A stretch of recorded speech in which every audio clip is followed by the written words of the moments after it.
你听说过冰上拉力赛吗？这是世界上最危险的赛车运动之一。由于冰面的特殊性质，导致车子的牵引力和抓地力都极低，稍有不慎就会车毁人亡。不过也正是因为它惊险刺激，才吸收了一大批粉丝。咱们老板也是其中之一。碰巧最近有一个汽车杂志的记者缺少一篇4页篇幅的报道，他答应可以免费给公司做宣传，不过要在4周内拿出足够亮眼的车子。于是老板就有了个大胆的想法，他要让强子哥俩把保时捷改造成冰上拉力车。虽然保时捷生产了很多经典款超跑，但大部分都是跑公路的，而不是冬季拉力赛。不过也不是完全没有希望。两人来到老板的车库，当打开门的一刹那，里面的收藏直接让他们目瞪口呆。这里简直是911的天堂，各种颜色各种型号应有尽有。原本两人以为要改造911，可他们万万没想到，老板让改造的却是其中最丑的那辆保时捷914-6。这是一辆1940年的敞篷车，最高时速只有200公里，性能相对于其他车实在不够看，这也无形中增加了工作量。这辆保时捷已经无法发动，要4星期内完成改造，能发动起来就烧了高香了，更别说再改造成冰上拉力车。在开始制定改装计划之前，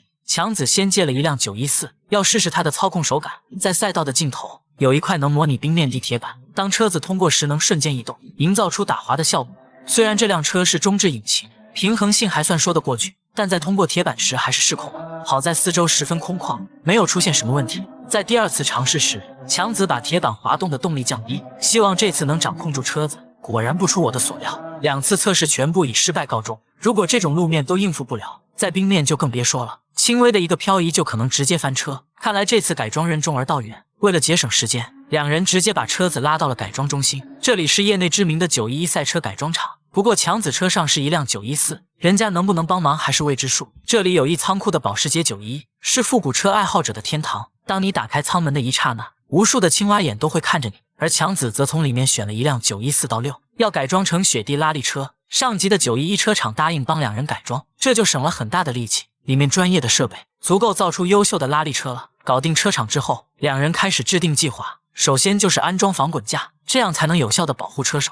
第2步是安装拉力赛级别的引擎，同时修复保时捷所有的毛病，确保一切能正常运转。第3步是非常关键的一步，就是安装防滑轮胎。普通的防滑链还不行，需要在轮胎里装钢钉。最后一步就是重新做造型，由于还要上汽车杂志，所以表面要贴上公司的标志，才能起到宣传的效果。制定完计划就要开始改装了。在防滚架的选材上，胡子哥用了航天级别的合金钢，这种材质强度高而且轻便，很适合追求安全和速度的车子。整个过程看起来很简单，但中间涉及到大量的力学计算。如果焊接的结构不对称，会降低防滚架的安全性，这意味着安装了和没安装一样。趁着胡子哥在改装时，另一边的强子也要开始行动了。作为这次活动的驾驶员，虽然他是有着10年的驾龄的老司机，但是在冰面上开车还是大姑娘坐轿头一回，所以他不远万里来到冰天雪地的瑞典拜师。为了增加强子对保时捷的熟练度，老师特地选了一辆最接近914的保时捷911，在雪地上进行狂飙。这车开的强子心惊肉跳的，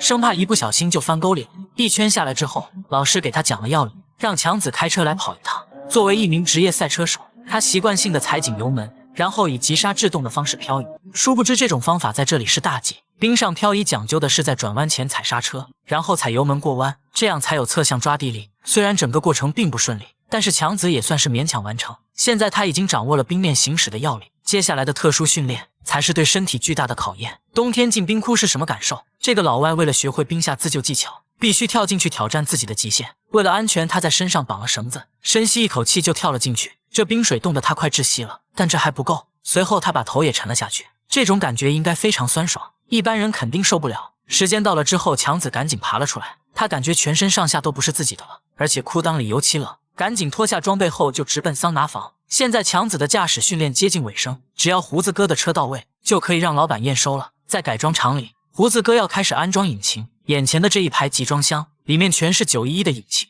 同车型同时代的车子，发动机都是通用的。由于胡子哥改装的冰上拉力车，所以马力不需要太大，他选择了2升6缸水平对置引擎，这个能和914的车身完美重合，大大节省了改装时间。发动机的问题解决后，就该进入到步骤3了，那就是给引擎做保温，同时加装防滑轮胎。这里胡子哥给大家做了科普，解释了发动机冻住的原因。当你踩下油门时，碟形开关会打开，冷空气和燃料就会进入引擎，但是当温度很低时，里面的水蒸气会把开关冻住。这里我们应该给他点个赞。为了解决这个问题，胡子哥做了一个集气箱，从排气管吸收热气，直接输送到气化器，防止结冰。这个问题解决后，就开始处理轮胎了。防滑链虽然很好用，但是不适用于冰上拉力赛。一般来说，正常的冬季轮胎上面的胶块都是锯齿状的，这样能提供更强的抓地力。胡子哥现在要做的是往这些孔里装上钨钢针防滑钉，这样能大大提升保时捷在冰上的操控。轮胎完成之后，胡子哥就没多少时间了，他需要赶紧给车子贴上标志，增加车子的辨识度。这时强子也赶过来帮助他，两人不一会儿就把全部细节都搞定了。看到这辆车，他们很欣慰，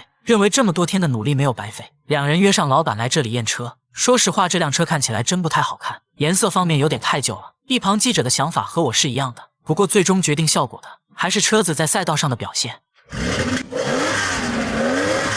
It's been a long day without you, my friend, and I'll tell you all about it when I see you again. We've come a long way from where we began. Oh, I tell you all